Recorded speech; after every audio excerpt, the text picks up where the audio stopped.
In this project, we're going to design this mobile app with these flat animations, sort of a user design, simple user design animation. And there's lots of aspects to this, so I'm going to break this project down into several videos, one where we're building out the app, one where we're animating it, and then one where we're adding some more effects like this cool little reflection down below. So you can follow along with the weather app animation project, or you can build it completely from scratch. So let me just break down what's happening in this. So first, within the phone sort of itself, you have this app where this weather app has the morning, day, and evening. And each of these has a little pull down where you can find more information like the temperature, if it's sunny or cloudy, the humidity. You could add any information that you want. And so this runs through a couple different options, pulling down to see the morning and also the evening. And then also with the morning, you see that we have this animation of the sun. It's spinning around, and then you have like a cloud here, and then the night. Okay, so lots of cool stuff going on. So the first thing we want to do is build out the app. So to do that, let's start a new composition. Now for this one, we're going to make it the size of a typical screen on a phone. And a lot of screens nowadays are the 16 by 9 format, but vertical. So for our width, we would choose something like 1080 by the height 1920. Now that's a vertical 9 by 16 aspect ratio. So now if you click open, you see what that looks like. I'm going to turn off the title action safe just so we have a clean project. So let me set up our background layers. That would be these 4 tabs basically. Let me rename this to app. So first choosing our rectangle tool and then choosing the colors. So I kind of went with this sort of orange, sort of red look. With your timeline selected, double click the rectangle tool and that will create a full rectangle. Go up to the view options and click show grid. This creates a grid on your composition that's not in your video itself, but it just helps you align things. And if you go to view and make sure snap to grid is on, that's going to be helpful too. So I like naming these background layers to the name of the tab itself. That will help us. So for this one, we'll call it morning. Then I will duplicate it. Call this one day. I think that's what I called. Yep, day. And I will change the color, just something a little darker and maybe a little bit more orange. Now let's move this down and you'll have to count it out, but if you move it down 6 spots in the grid, 1, 2, 3, 4, 5, 6, 6 blocks, then it's going to be evenly spaced. So let's duplicate this, call this evening, and change the color to maybe something even more red, a little bit darker. Move it down 6. I'm holding the shift key down. So 1, 2, 3, 4, 5, 6. There it goes. And with the snapping on it, it does help. Duplicate this one more time. Call it night. Change the color to maybe something like a little bit more purple. Something like that. And drag it down 6. 1, 2, 3, 4, 5, 6. And there we go. Make sure it's lined up. Okay, there we go. So now we have our 4 tabs, which is cool. And we can turn off our grid now. Next, let's add our text. So for the top one, I will just choose our text tool, click here, make sure we have it set to white. I'm going to use regular Helvetica, and I'll call this day. And then let me just remember what information I have. I have the temperature. So within this text layer, I'm just going to press return and add a new line, 56 degrees, and on a Mac that's Option 0. So on a PC it should be like Alt 0, I believe. Then I'm going to press Enter a couple times. Sunny and humidity. So sunny, humidity at 25%. And for these two things, I'm going to make them smaller and a little bit closer together. And with these top two, I will add a little bit more space. So what I want is that the sunny and the humidity text to be below this line. So let me just bring up the scale just a little bit and make this a little bit bigger.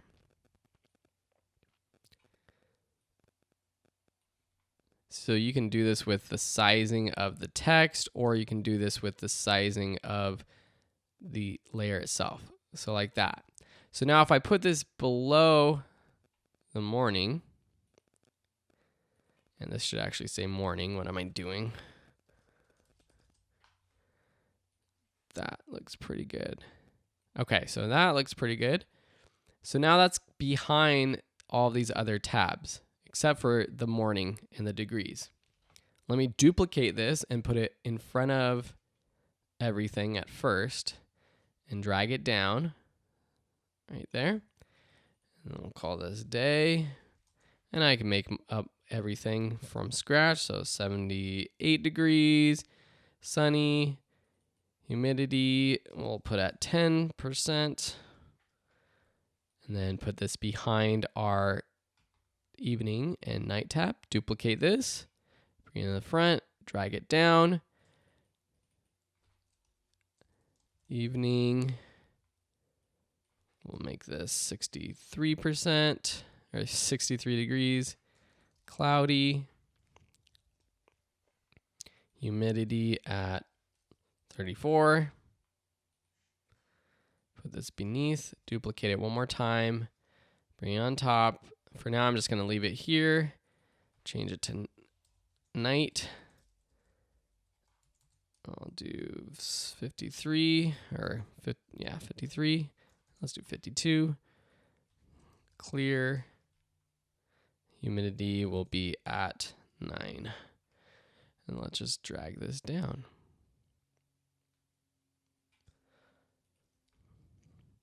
And then I want to parent the text to the different layers.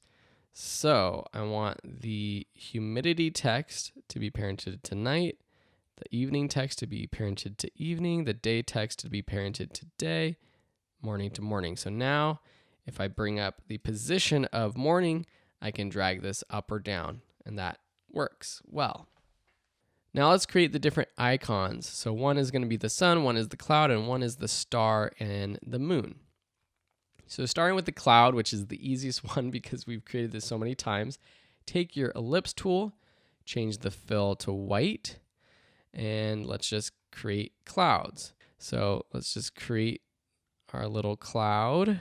This might be too big. Rename this to cloud, bring up scale and make it smaller. And then put it right there. And I'll put this underneath our night tab. And let's just try to align it. That's pretty good. And I'm going to bring up the evening text. That looks good. And then I'm also going to press T and drop the opacity to like 25%. So you don't really see it until the tab is opened. See how the sun kind of pops on until it's opened? Cool. All right, next let's add the night. So to create a star, we actually have a star tool, which is cool. So select that and just click and drag and create a couple stars, however many you want. And then to create a moon, it's fairly simple. So I zoomed in here. Let's take our ellipse tool. And what I'll do is I'll create a quick circle like this, and then I'll take another circle and move it like this, so it's kind of overlapping. And with this one, what I'll do is change the color to the background. So now it just looks like it's a moon because the ellipse 1 is the white one and the ellipse 2 is on top. Now this created a new shape, so let me just cut these, Command X, and paste them into our other shape layer, and make sure that they're behind our other star layers, which is good. And I might need to move this star layer up just a bit. Okay, cool. Now let me rename this to moon, and then delete our shape layer. So now if we move this here and press T and drop the opacity to 25%, I'm going to parent this to night. And with the cloud, make sure it's parented to evening. One thing that will also help organize these is by keeping everything the same color for each tab. So if I select moon, night, text, and the night, then change the color, I'll just start with red. And then for these next three, I'll change it to lavender. And then for the day text and day tab, just make orange, morning, or let's do cyan. Okay, so now it's a little bit easier. Next, let's create our sun. Now, this is going to be a little confusing, so you need to follow along precisely with what I'm doing. So first, take your pen tool. We're going to create the sun rays first. Turn off the fill, so make sure the fill is set to none, and set the stroke to white, and 8 pixels is fine for now. Now, with no layers selected, let's go and turn on our title action safe and zoom in to our composition and just create a sun ray, just clicking once and then twice. So we have this little line coming from the center of our screen. Okay. So I'll rename this to be sun. So what we could do is just repeat that and create a bunch of different rays, which might be good.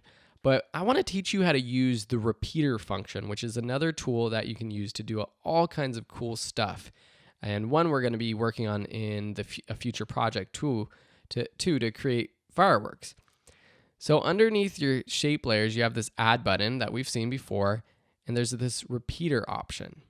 When I click and turn that on, what happens is we have repeater 1 added to the contents underneath shape 1.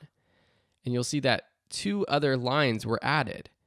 And so this is an easy way to copy shapes or repeat shapes. The key is that you have to make sure that your original shape is in the center of your composition, or this is not going to work. So make sure it's perfectly centered, or it's not going to work. I repeat, perfectly centered, or it's not going to work. Because, let me show you. What I can do is change the number of copies. So let's say we want 8 sun rays. And then we drop down the transform properties of our repeater. And notice that we have these settings for things like position, rotation. And what I'm going to do is first set the position to 0 and then the rotation to 45. Now that creates a circle of all of our sun rays. And why does that work perfectly for our 8 little lines? It kind of gets a little confusing, but if you divide 360 degrees by 8, you get 45. So, for example, if I wanted 9 rays, then I would change this to 40. If I wanted 10 rays, I would change this to 36. And you can see if I increase or decrease this, it can fan out. So divide 360 by the number of copies and choose that as your rotation, and it will become a perfect circle. Only if it's set up in the middle of your composition at the start though. Now what I can do is under my shape 1 layer, not under the repeater settings, I can take my transform tool and move the position out. Ooh, crazy. You can see how many cool types of effects we can create like this. So let's move it out like so. So we create the sun rays. Now I can take my regular ellipse tool, turn off the stroke, change the fill to white, and create a perfect circle and put this right in the middle. Cool. So now we have our sun, and let's take this ellipse, cut it, and paste it into our sun layer, and then delete this shape layer 1. And now we have our sun that we can put on, we can put on our morning and day. And let's make it a little bit smaller. And then, of course, with our opacity, drop it to 25. And then for the day, what we're going to do is just duplicate this and put it, and actually for the sun one, we're going to put under morning and parent it to morning. Change the color to cyan. And now for sun 2, I'm going to put this above our day. I'm going to move it down, and I'm going to make this partly cloudy. So I'm going to attach this to our day, make it orange. And then I'm also going to duplicate the cloud, put this down here, tab it up, maybe make it a little bit smaller, like so, and make it orange as well. And parent this to our day. Cool. And then for our day text, I want to make sure, and let me solo this so I can see what it says. I want to make sure it says partly cloudy now. Unsolo it. So now we have the basic app designed and set up, ready to animate. So I encourage you to follow along, get to this point, and then in the next few lessons, we'll start to animate and then build out the actual project that looks like this phone right here with the reflection and the animation. Thanks so much for watching, and we'll see you in that video.